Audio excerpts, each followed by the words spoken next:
Hello and welcome to this very special interview. आज मेरे साथ अमित शर्मा। अमित, बहुत दिन से आपको सपोर्ट कर रहा हूँ, फॉलो कर रहा हूँ, सेलिब्रेट कर रहा हूँ। पीछे अगर मुझे सही दिख रहा है, सब है, world championship, Asian championship, Asian के सारे मेडल्स हैं। एक ही मेडल बाकी है, वो आप इस बार हमें दिलाओगे कि नहीं, वो बताओ। सबसे पहले आपको और जो देख रहे हैं सुन रहे हैं सभी को मेरा नमस्कार। देखिए, आपने बहुत अच्छी बात कही है और मैं भी यही मिस कर रहा हूँ जो आप लोग मिस कर रहे हैं। मेरी लाइफ में मैंने हर जगह मेडल जीता है और हार्ड लक मैं पैरा ओलंपिक का मेडल अभी तक मिस कर रहा हूँ, नहीं जीत पाया हूँ। टोक्यो मैं उसके लिए मेरी बहुत अच्छी तैयारी है और कोशिश यही रहेगी कि अपना बेस्ट करूं और कंट्री के लिए अच्छा परफॉर्म करूं। बाकी वो दिन के ऊपर डिपेंड करेगा कि भगवान ने मेरे लिए क्या डिसाइड किया है, पर अपनी तरफ से मैं 100% दूंगा। यही मैं मानता हूं कि मैंने जो एफर्ट किए हैं, जो कोशिश की है, मेरा मैं अपना परफॉर्मेंस बेस्ट मैं उसी को लेके अपनी तैयारी कर रहा हूँ और यही मांगता हूँ कि आप लोगों से भी यही कहूंगा कि यही दुआ करें कि मैं अपना बेस्ट दे पाऊँ। यही बात है, प्रिपरेशन अल्टीमेटली मैटर करता है। देखिए, मेडल जीतना थोड़ा सा लक भी है, सब कुछ एक साथ आना चाहिए, बट प्रिपरेशन, क्या आप संतुष्ट हैं? Are you happy with the way you have prepared? देखिए, बिल्कुल मैं बहुत अच्छी मेरी तैयारी है और पिछला समय काफी डिफिकल्टी से गुजरा है मेरा, क्योंकि कोविड हो गया था और उसकी वजह से बहुत सारी दिक्कतें आई। क्योंकि इन जनरल एक आम आदमी को ही ज्यादा तकलीफें थी, तो मेरी तो डिसेबिलिटी इतनी सीवियर डिसेबिलिटी है पैरा स्पोर्ट्स की, तो हमारे साथ तो और भी ज्यादा कॉम्प्लिकेशन आई। उस फेज को भी निकाला है, पर बहुत दिक्कतें रही। जैसे ही ट्रेनिंग शुरू करते थे बॉडी बैक मारती थी, मेंटली भी डिस्टर्ब हुए, फिजिकली भी डिस्टर्ब हुए, हर चीज परेशान रही। बट वो हमारे हरियाणा में एक कहावत है कि हिम्मत का राम है माती। मतलब अगर आप हिम्मत रखोगे तो ऊपर वाला भी आपके साथ है और हम पूरी तरह तैयार हैं टोक्यो में अपना बेस्ट देने के। 130 करोड़ लोग आपके साथ हैं अमित, 130 करोड़ लोग, और हर हर कोई दुआ करेंगे, हर कोई आपको सपोर्ट करेंगे, क्योंकि आपने पैरा स्पोर्ट के लिए, खाली अपने लिए नहीं, पैरा स्पोर्ट के लिए भी आपने बहुत काम किया है। एकता को फोन करना से चालू करके, अगर मैं सही कह रहा हूं, आपने जितना पैरा स्पोर्ट को प्रमोट किया है, पैरा स्पोर्ट के बारे में पूरे देश में आपने ट्रैवल करके प्रमोट किया, आपने बहुत काम किया है। Good things happen to good people, so we have to remember, and you're a top human being. Most importantly, that is what matters to me. दो चीज अमित, आप बहुत साल से खेल रहे हो, क्या चेंज आया है? इस बार प्राइम मिनिस्टर इंटरैक्ट कर रहे हैं, स्पॉन्सर्स आगे आए हैं, मुझे थोड़ा इस बारे में बताइए, और पीसीआई के रोल के बारे में भी बताइए। Are you seeing a more active PCI with Deepa in charge? देखिए, सबसे पहले तो मैं ये कहूंगा कि जो पैरा स्पोर्ट्स की जर्नी है इंडिया में, वो 2010 से शुरू हुई है। पैरा स्पोर्ट्स को लोग जानने लगे हैं 2010 कॉमनवेल्थ गेम के बाद। उससे पहले इतनी ज्यादा अवेयरनेस नहीं थी। तो हर साल डे बाय डे हम लोगों ने परफॉर्म किया है, मेडल्स दिए हैं। आप लोगों ने, मीडिया ने बहुत सपोर्ट किया है, दिखाया है लोगों को कि पैरा स्पोर्ट्स होता क्या है, किन डिफिकल्टीज में हम लोग खेलते हैं और वर्ल्ड के लिए, वर्ल्ड में अच्छा परफॉर्म कर रहे हैं, कंट्री के लिए मेडल जीत रहे हैं। तो मीडिया का बहुत बड़ा रोल है पैरा स्पोर्ट्स को अप लेके आने में। रही बात साई मिनिस्ट्री की और प्रधानमंत्री जी ने जैसे बात की, बहुत अच्छा लगा। और साई का बहुत बड़ा सपोर्ट है साई का। मैं ये मानता हूं कि अगर साई नहीं सपोर्ट कर पाते इस लेवल पे, एट पार नहीं होती ये सारी चीजें, नेशनल कैंप्स वगैरह नहीं लगते, एथलीट्स को टॉप्स की सपोर्ट नहीं मिलती, तो जो हम सोच रहे हैं कि हमारी मेडल टैली बहुत अच्छी होगी इस बार, शायद वो चीज पॉसिबल नहीं हो पाती। रही पीसीआई की बात, देखिए पीसीआई काफी लंबे समय से आपसी झगड़ों में उलझी हुई है और उसकी वजह से कहीं ना कहीं हमारे एथलीट सफर कर रहे हैं। हम एज ए सीनियर एथलीट फिर भी चीजें मैनेज हो रही है भाई, गवर्नमेंट सपोर्ट मिल जाता है। और जो अपकमिंग हमारे जूनियर एथलीट है, जो जो जो कि बल्क में हमारा इन फ्यूचर के मेडल के बच्चे हैं, वो कहीं ना कहीं इस आपसी झगड़े में मतलब पिस रहे हैं। वो वो चीजें नहीं निकल पा रही थी और हम लोगों ने बहुत एफर्ट भी किए हैं एज ए सीनियर एथलीट कि भाई सब चीजें सेटल डाउन हो जाए, सब अच्छा रहे, काम करने वाले लोग आगे आए और एक अच्छी नीयत से पीसीआई में काम हो। और उम्मीद है, नई टीम आई है, दीपा मेरी साथी खिलाड़ी रही हैं, वो अब एज ए प्रेसिडेंट टीम के साथ जुड़ी हैं। देखिए, एक अकेला आदमी नहीं कर सकता कुछ भी, पूरी टीम का वर्क है। और मैं यही कहूंगा कि बीसीआई अच्छा काम कर रही है। अब जो काम शुरू हुआ है, अगर ये सारी चीजें सेटल डाउन हो जाएं, कोई इश्यूज ना रहे, झगड़े ना रहे, तो एक अच्छी टीम काम करेगी तो अच्छा नतीजा आएगा। और ये ओलंपिक तो हमारा पैरा ओलंपिक तो अच्छा आएगा ही आएगा। In future next year Asian para games आ रहा है, कॉमनवेल्थ गेम्स आ रहे हैं, उनके लिए भी कहीं ना कहीं एथलीट हमारे को बल्क में मिलेंगे। और हम 24 वाले पेरिस पैरा ओलंपिक के लिए एक बड़ी टीम को सोच सकते। सो अमित, जो मेरा नेक्स्ट सवाल आपसे था वो ये है कि हम लोग सब कोई कह रहे हैं 10 मेडल, 12 मेडल, 14 मेडल, क्या ये रियलिस्टिक है इस बार? क्या ये उम्मीद रियलिस्टिक है? क्योंकि इससे प्रेशर भी बढ़ जाता है। इससे अगर नहीं आता है तो लोग कहने लगते हैं अरे यार क्या हो गया, क्यों नहीं आया, फिर एक फ्लैट कर्व हो जाता है। क्या आपको लग रहा है ये रियलिस्टिक है? देखिए, मेडल तो काफी अच्छे आएंगे, डबल डिजिट में तो मैं कहूंगा कि जरूर इंडिया पैरा ओलंपिक में मेडल लेके आएगा। और रही बात प्रेशर की, देखिए, पूरा वर्ल्ड ओलंपिक का पोडियम, पैरा ओलंपिक का पोडियम, आप पूरा जीवन आपने स्पोर्ट्स को दिया है, आप मेरे से बेहतर जानते हैं कि वहां बेहतरीन आता है, जो वर्ल्ड का टॉप एथलीट है वही वहां आता है, और सब अपनी अच्छी तैयारी करके आती हैं। तो मेरा ये मानना है, मैं मेरे रियो का एक्सपीरियंस थोड़ा सा शेयर करूंगा कि ये पोडियम जो मैं देख रहा हूँ ना, इसमें कहीं ना कहीं आपके एफर्ट के साथ, आपकी टीम एफर्ट के साथ, आपकी मेहनत के साथ, वो दिन भी बहुत बड़ा काउंट करता है कि वो दिन आपका है, क्या परिस्थितियां हैं। और यहाँ सबसे बड़ी दिक्कत क्या है कि जो जीतता है ना, उसी के जयकारे लगाए जाते हैं। जी। हार्ड लक कोई मिस कर जाता है या मेडल नहीं जीत पाता, तो सबसे पहले तो ये सोचिए कि उस आदमी, उस एथलीट के ऊपर क्या बीतेगी, कि वो कितने उसने अपने जीवन लगा रखा है पैरा ओलंपिक ओलंपिक के मेडल के लिए, और उसको इस तरीके से ट्रीट किया जाता है जैसे उसने कोई बहुत बड़ी गलती कर दी है। ये एक गलत सिनेरियो है।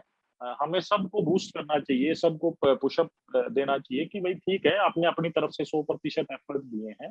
हार्ड लक, वहां सब जीतने के लिए आते हैं और अच्छा खेलने के लिए आते हैं। आपने अपनी तरफ से बेहतरीन आपका एफर्ट डाला है, अगर आप नहीं कर पाए तो आगे के लिए तैयार।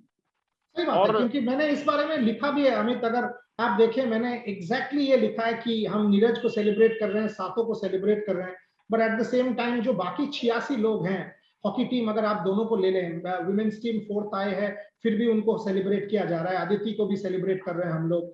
बट बाकी जो 86 लोग हैं, दीपक पुनिया ले लीजिए, 10 सेकंड के लिए मेडल से चूक गए, कोई दीपक के बारे में पूछ नहीं रहा है कि दीपक को क्या गुजर रहा है। सो बाकी जो 86 के एथलीट थे, सबके बारे में पूछना चाहिए कि ये आज का जो एथलीट है यही फ्यूचर का चैंपियन है, उसी से हम बेटर सोसाइटी बन सकते हैं।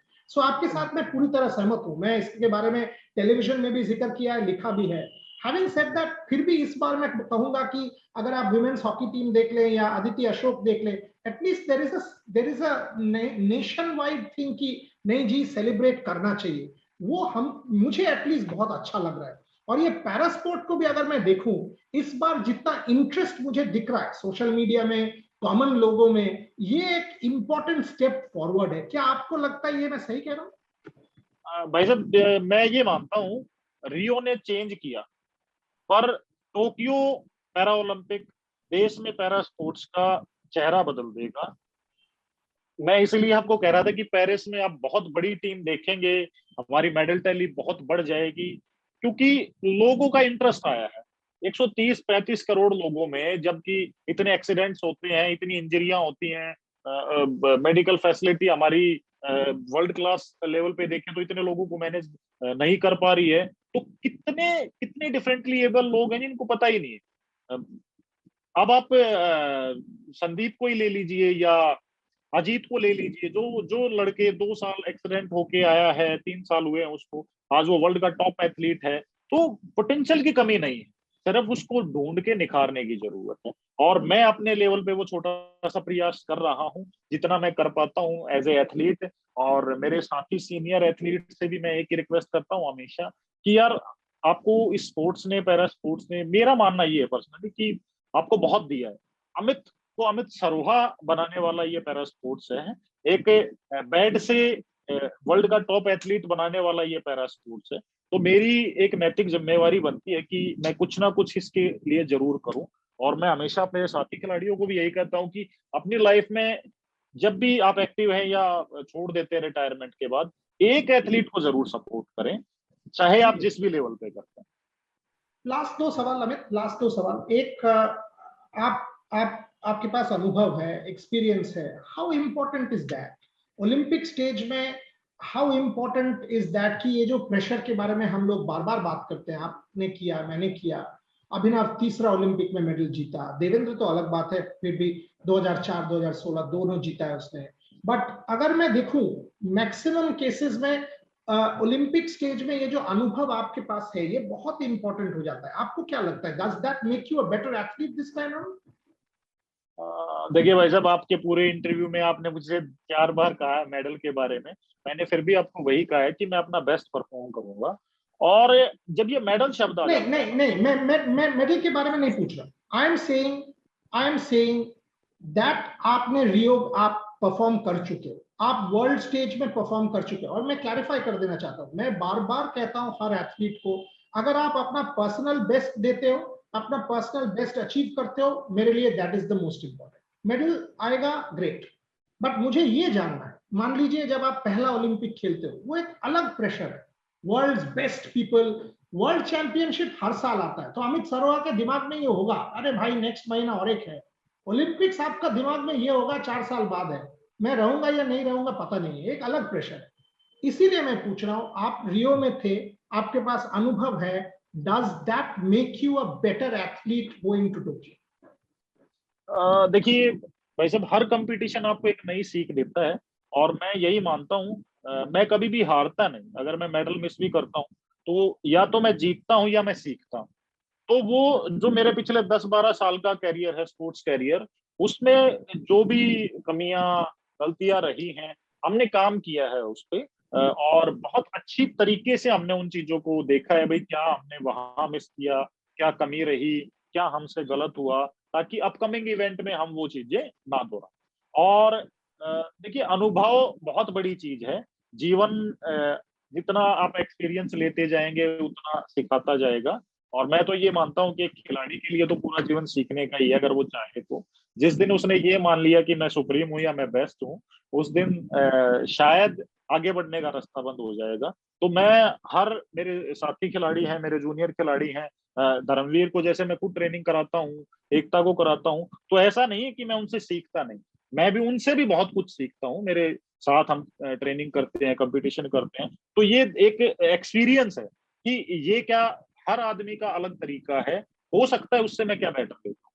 तो बिल्कुल आपने सही कहा, अनुभव है मेरे पास अच्छा खासा। और उसी अनुभव के आधार पे मैं अपनी मैंने तैयारी की है। और बहुत अच्छी प्रिपरेशन हम लोग करके जा रहे हैं। और एज ए सीनियर एथलीट मैं यही कहूंगा कि बस यही दुआएं करें, जैसे आपने भी कहा, कि हम अपना बेस्ट दे पाए। और अगर अपना बेस्ट देंगे तो वो दिन हमारे देश के लिए बहुत गर्व का पल होगा और हम बेहतरीन रिजल्ट लेके आएंगे।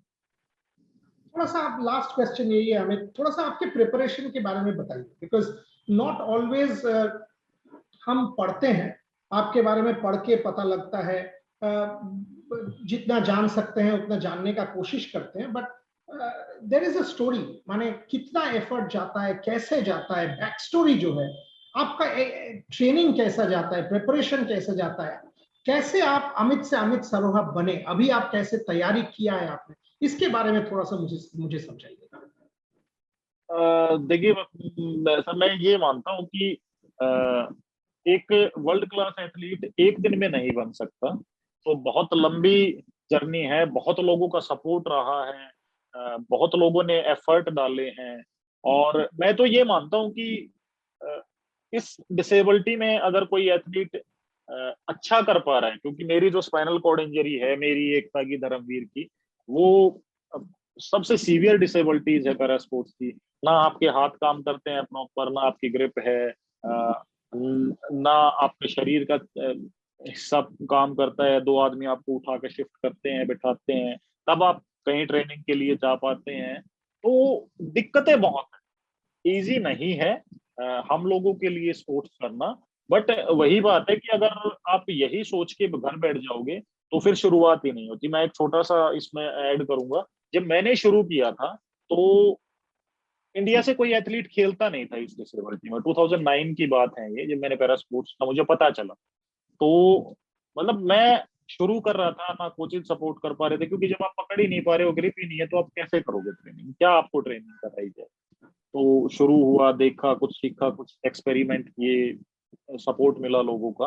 हार्ड मैं जब तैयार था कि भाई हमारा कॉमनवेल्थ के सिलेक्शन के लिए ट्रायल्स वगैरह की, तो मुझे ये जवाब दिया गया था, उनका भी मैं गलत नहीं मानता, हमारी फेडरेशन का, कि भाई आप इस डिसेबिलिटी में कैसे खेलोगे, आज तक इस डिसेबिलिटी में इंडिया से कोई एथलीट खेला नहीं है।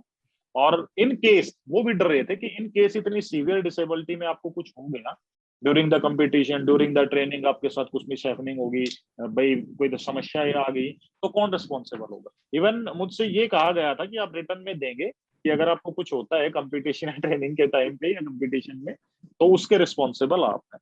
तो वो सोच थी उस टाइम पे। आज वो सोच चेंज है। आज अमित सरोहा के पीछे एक लाइन है, इस कैटेगरी के एथलीट जो आने वाले टाइम में मेरे साथ अभी भी हैं, और नए एथलीट भी ट्रेनिंग कर रहे हैं। तो एफर्ट, अगर आप एफर्ट डाल रहे हैं, तो मैं ये मानता हूँ पूरी कायनात आपको सपोर्ट करने लग जाती है। मेहनत आपको करनी पड़ेगी। अगर आप ये सोच के रुक जाएंगे, अब अमित सरोहा अगर उस दिन उठ के नहीं चलता कि भाई मुझे करना है, मुझे अपने लिए, अपनी कंट्री के लिए करना है, तो शायद नहीं होगा।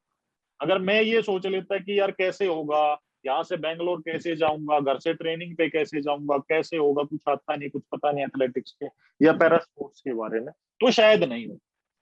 पर वो शुरुआत आपको करनी पड़ेगी। शुरुआत करने के बाद मैं ये मानता हूँ कि नेचर भी आपको सपोर्ट करता है, ऊपर वाला भी आपके रास्ते खोल देता है, और लोग भी आपको मदद करने वाले। अमित सरोहा को बहुत मदद मिली है लोगों से, बहुत हेल्प मिली है हर फेज में। और मैं यही हमेशा एक बात कहता हूँ कि नेक नियति से अपना काम करते रहो, वो परमात्मा हमेशा अच्छा रिजल्ट आपको। एब्सोल्युटली, उसी पे खत्म करेंगे, क्योंकि मैंने आपसे यही कहा, good things happen to good people. और 130 करोड़ लोग आपके साथ होंगे जब आप टोक्यो जाएंगे। जब आप टोक्यो में परफॉर्म करेंगे तो हम लोग सेलिब्रेट करेंगे। आप लोग लाइफ विनर्स ऑलरेडी हैं, मैं बार बार ये मानता हूं, क्योंकि आप लोग रियल लाइफ इंस्पिरेशंस हो। आपने दिखाया है क्या अचीव कर सकते हैं human race with effort. So for me, every one of you who will be performing in Tokyo are real life heroes. Yes, I will want you to win because that is human psychology. I will want to see the tricolor go up, क्योंकि मुझे और आपको ज्यादा सबको देश में अच्छा लगेगा, फकर होगा, गर्व होगा। Having said that, whether you win or you don't win, you will remain a hero for me because you stood up for this country. Thank you very much, Amit. Wish you all the very best. और उम्मीद है आपसे दोबारा बात होगा जब आप Tokyo में देश के झंडा जरूर लहराओगे। Thank you very very much. बिल्कुल, बहुत बहुत धन्यवाद भाई साहब आपका, और आपकी दुआओं का हमेशा हमारे साथ रहेंगी। आपके माध्यम से आपके देखने सुनने वाले भी हमारे लिए दुआएं करेंगे। और मैं फिर वही कहूंगा कि बस यही दुआ करें कि हमारा भारतीय दल अपना बेहतर करे। अगर हम अपना बेहतर करेंगे तो जो आप लोग एनालाइज कर रहे हो मेडल टैली, उससे भी ज्यादा करेंगे। बहुत बहुत धन्यवाद। Fantastic, thank you very much, thanks a lot. Hello and welcome. बहुत ही स्पेशल इंटरव्यू मेरे साथ मेरे खास दोस्त Devendra Jhajharia. 2 gold medal already जीत चुके हैं, 2004 2016। India's most decorated Paralympian. क्या तीसरा होगा? देवेंद्र भाई, सारे देश यही सवाल पूछना चाहता है, प्रेशर नहीं डालना चाहता हूं आप पे, बट फिर भी यही सवाल आ जाता है मुंह से। बताइए, ट्रेनिंग कैसे चल रहा है, कैसे महसूस कर रहे हो? थोड़ा सा डिटेल में बताइए।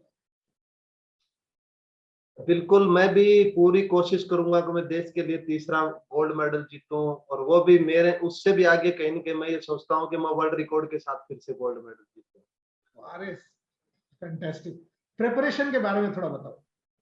ट्रेनिंग हमारी बहुत अच्छी चल रही है। ट्रेनिंग जो प्लान थी हमारी, जैसे 30 जून को हमारी फाइनल ट्रायल हुई जवाहरलाल नेहरू स्टेडियम में, उसमें जो हमारी परफॉर्मेंस आई 65.71, तो उस लिहाज से मैं कह सकता हूँ हमारी ट्रेनिंग बहुत अच्छी है। ट्रेनिंग प्लान हमारी कहीं ना कहीं सक्सेस होती जा रही है। और कुछ बदलाव भी किए हमने, जैसे मैंने 7 kg वेट कम किया है, तो काफी बदलाव किए हैं ट्रेनिंग में हमने। और एक जो बार बार एक मैसेज आता है या बार बार पूछा जाता है मेरे से कि 40 साल के हो गए, उस 40 साल की वजह से ट्रेनिंग में बदलाव किया है मैंने। और ऐसा कुछ नहीं है, 20 साल वालों के साथ ट्रेनिंग करता हूँ, उनसे अच्छी रनिंग करता हूँ, उनसे अच्छी वेट रनिंग करता हूँ, उनसे अच्छी ज्यादा स्पीड है, तो ऐसा कोई मायने ही नहीं है 40 साल का। फैंटास्टिक, मजा आता है यार तुमसे बात करने में। सॉलिड। दीपा मुझे कह रही थी, बाय द वे ये भी सवाल पूछूंगा कि ये पैरालंपिक कमेटी ऑफ इंडिया अभी एक एथलीट इसके ऊपर आ चुके हैं, क्या ये डिफरेंस कर सकता है, करेगा? क्या बताए, फिर से पूछना। मैं ये पूछ रहा हूं देवेंद्र भाई कि पैरालंपिक कमेटी ऑफ इंडिया के ऊपर एज प्रेसिडेंट अभी एक आप ही के सहयोगी एथलीट आ गए हैं, क्या इससे डिफरेंस होता है? क्या Sai, Paralympic committee of India, government, इनके पास से आपको प्रॉपर सपोर्ट इस बार एटलीस्ट मिला है? बिल्कुल, सबसे बड़ी बात तो यही है कि आज हमारा प्रेसिडेंट पैरालंपिक मेडलिस्ट है और वो हर स्पोर्ट्स को जानता है, हर खिलाड़ी को जानता है। तो किसी प्रकार की कोई प्रॉब्लम ही नहीं है, क्योंकि हम तुरंत मैसेज कर देते हैं। मैं नहीं, मेरे जूनियर बच्चे हैं वो भी तुरंत मैसेज कर देते हैं प्रेसिडेंट के पास कि हमें इस चीज की जरूरत है। तो उससे बहुत अच्छा हुआ है हमारे लिए। साई के साथ हमारा बहुत ही अच्छा तालमेल हुआ है, गवर्नमेंट ऑफ इंडिया के साथ अच्छा तालमेल हुआ है, बच्चों की ट्रेनिंग बहुत अच्छी चली है और टॉप्स स्कीम थी उसमें बहुत अच्छा काम हुआ है। जिस खिलाड़ी ने जैसा कोच मांगा, जैसा फिजियोथेरेपिस्ट मांगा, जैसा फिटनेस ट्रेनर मांगा, वैसा ही उन खिलाड़ियों को मिला। तो मैं कहूंगा ये शानदार कॉम्बिनेशन रहा हमारा और इसका रिजल्ट आने वाले टाइम में आप देखना टोक्यो में कैसा आएगा। यही सवाल था। 2004 में देवेंद्र झझरिया के पास कुछ नहीं था, वो जैवलिन और स्पाइक, 300 रुपया 400 रुपया, उसी से आप जीत गए। अभी तो हमारे देश में आप ही ने, और इसके श्रेय आपको भी बहुत जाता है, आपने पैरालंपिक को मेन स्ट्रीम कर दिया है। सो इसके बाद इस साल प्राइम मिनिस्टर आ चुके हैं, प्राइम मिनिस्टर सपोर्ट कर रहे हैं, मिनिस्ट्री आ गया है, एक एसोसिएशन अच्छे से कर रहा है, कॉर्पोरेट इंडिया आ चुके हैं आप लोगों को सपोर्ट करने के लिए। क्या आपको अच्छा लगता है, एक एक जगह में आपको अच्छा लगता है कि देखो ये बदलाव आ गया है? बिल्कुल, मुझे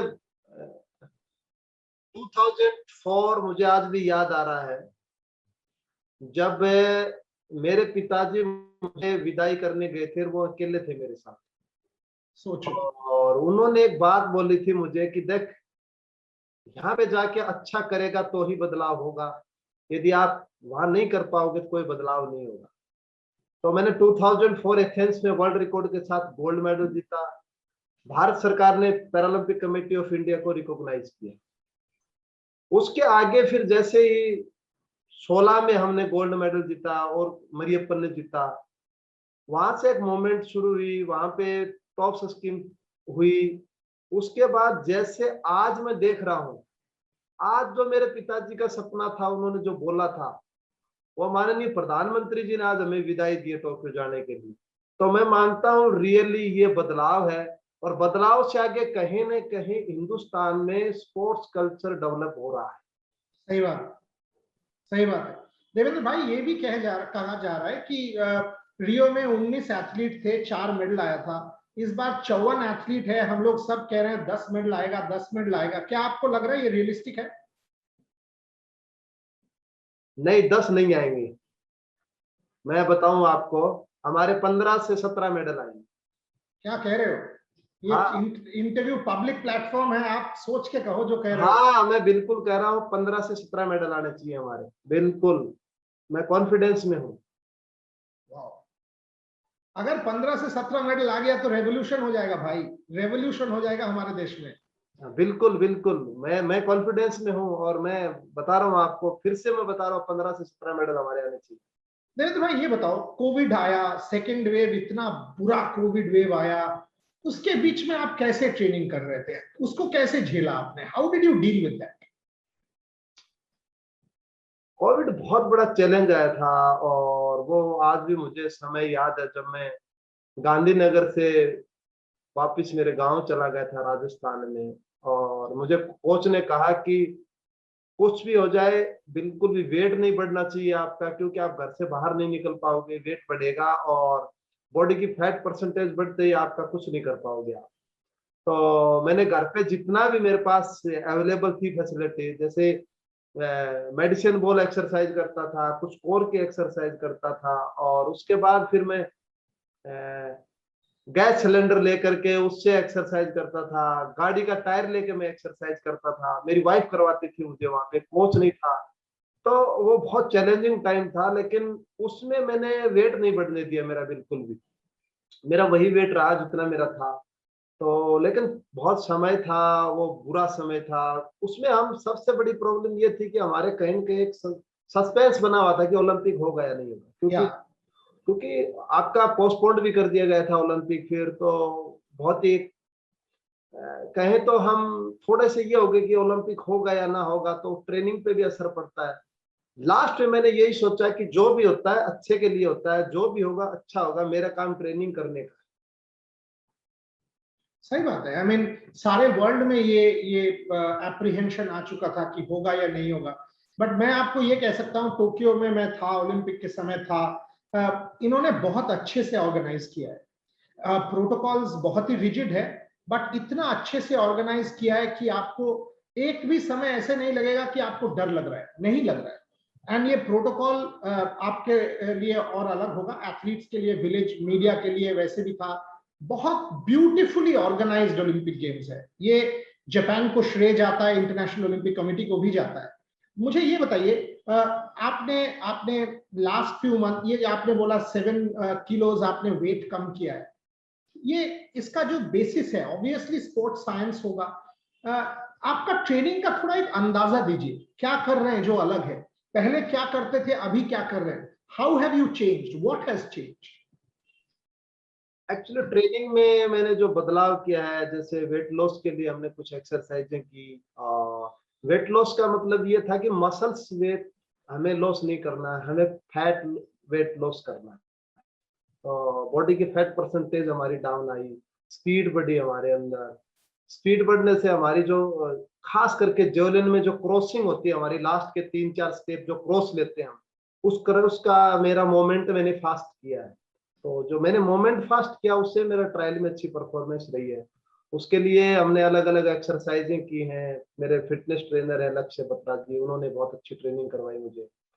कोच है, उन्होंने भी करवाई। तो फिर कुछ एक्सरसाइजें अलग से की हमने कि ये एक्सरसाइजें शायद हमें और ज्यादा करनी चाहिए। जैसे शोल्डर के लिए हमने कुछ एक्सरसाइजें की, शोल्डर के हमने थोड़ी सी फ्लेक्सिबिलिटी पे काम किया।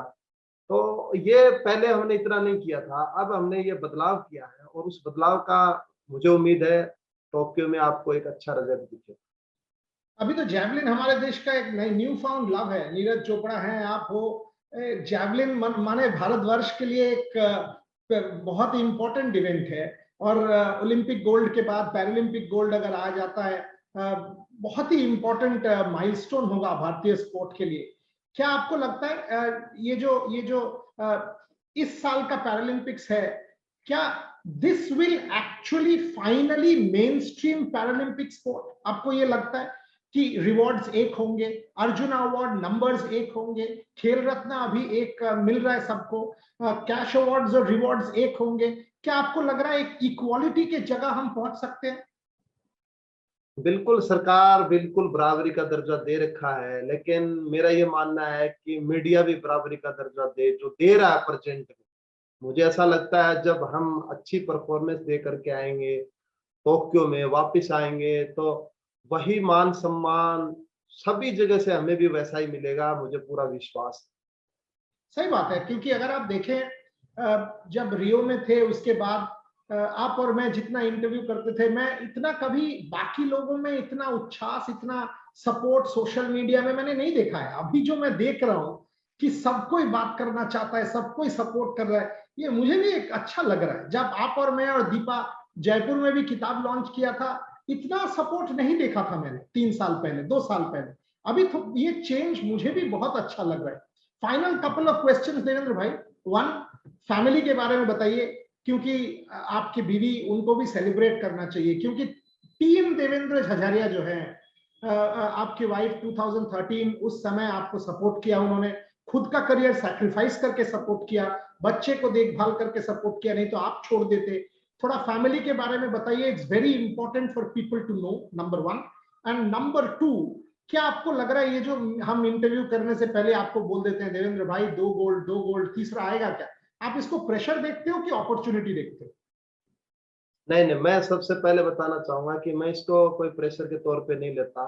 मैं ये मानता हूं कि कहीं ना कहीं मेरे अंदर इनको नजर आ रहा है गोल्ड मेडल, तो मेरे लिए अच्छी बात है। मैं कभी प्रेशर नहीं मानता हूँ। और बात रही फैमिली की, तो मेरी वाइफ खुद एक स्पोर्ट्स पर्सन रही हुई है, तो स्पोर्ट्स के बारे में जानती है। स्पोर्ट्स के बारे में घर पे हमेशा चर्चा ज्यादातर वही होती है। अपना करियर भी उन्होंने दांव पे लगा दिया कि आप गेम करो।